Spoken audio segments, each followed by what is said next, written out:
سر یہ کوئی گنجائش کہ کس طرح کے لوگ کر سکتے ہیں، کس طرح کے لوگ نہیں کر سکتے؟ کوئی اگر کم کرنا چاہے، کوئی اس میں بھی کوئی ہے کہ کچھ لوگوں کے لیے کوئی سیف کوئی سائڈ ہے کوئی اس کی؟ موافق ہو؟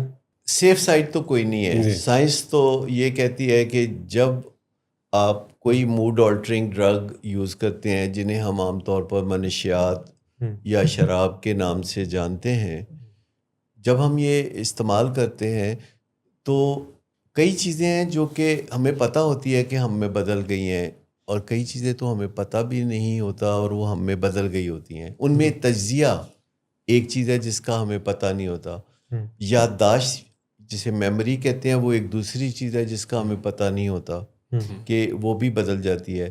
نیند جو ہم سمجھتے ہیں کہ منشیات سے بہتر ہوتی ہے تو وہ منشیات سے بہتر نہیں ہوتی.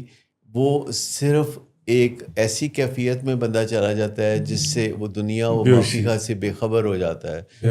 یعنی بہت لوگ کہتے ہیں کہ میں اس لیے الکوہل لیتا ہوں کہ میں نیند جلدی آ جائے اور مجھے اس سے فاقہ ہوتا ہے، مجھے جلدی نیند آ جاتی ہے. بظاہر تو وہ بندہ جلدی سو جاتا ہے، لیکن یہ نیند جو ہے بحالی کا عمل پیدا نہیں کرتی. نیند کا مقصد ہوتا ہے نیچرل نہیں، سلیپ نہیں یہ جو ریسٹوریٹو بیہیویئر ہے نیند کا، یہ وہ ہرگز نہیں ہوتا.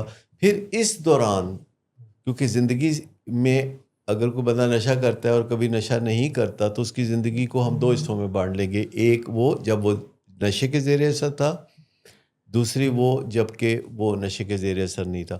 تو نشے کے زیر اثر کیے ہوئے فیصلے جب وہ نشے سے نکل کے زندگی گزار رہا ہوتا ہے، باقی کا آدھا دن یا باقی کا ہفتہ، ویکینڈ پہ وہ کچھ اور اس کا بیہیویئر ہے، فرائیڈے سیٹرڈے سنڈے کو کچھ اور کر رہا ہے اور منڈے سے فرائیڈے تک کچھ اور کر رہا ہے. تو یہ جو اس کی کیمسٹری میں چینجز آ رہی ہیں، یہ اس کی زندگی میں مشکلات پیدا کرتی ہیں. اور وہ جو اپنے فیصلے کرتا ہے نشے کے زیر اثر، وہ نشے کی کمانڈ یا نشے کے مطابق کرتا ہے، حالات کے مطابق یا ضرورت کے مطابق. اس کا مطلب ہے کہ یو وانٹ کہ وہ صبح کے وقت جیسا ہے رات کے وقت بھی ویسے ہی رہے. اصل بات تو یہ ہے کہ ہمارے اندر یہ جو جذبات کا معاملہ ہے جو ہمیں یا تو تیزی سے آگے بڑھنے کے لیے کہتا ہے یا پیچھے ہٹنے کے لیے کہتا ہے یا ایک ہی جگہ رکنے کے لیے کہتا ہے، یہ گائیڈنگ فورس ہے ہمارے جو جذبات ہوتے ہیں. اور یہ جذبات جو کہ ہمارے لیے گائیڈنگ فورس ہیں، یہ ہمارے شعور کے تابع ہوں تو بہت اچھا ہے.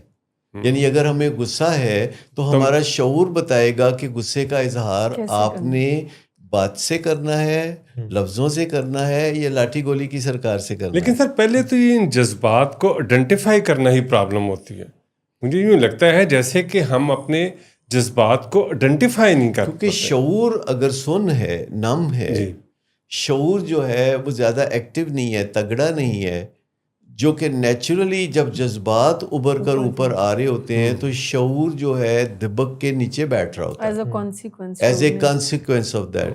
لیکن اگر ہم اپنے شعور کی پرورش کرتے رہیں، تربیت کرتے رہیں ساری زندگی میں، جو ہم آگے بڑھیں گے ہمارا جو شعور ہے وہ ہمارے جذبات کو قابو میں رکھے گا، لگام ڈال کے رکھے گا.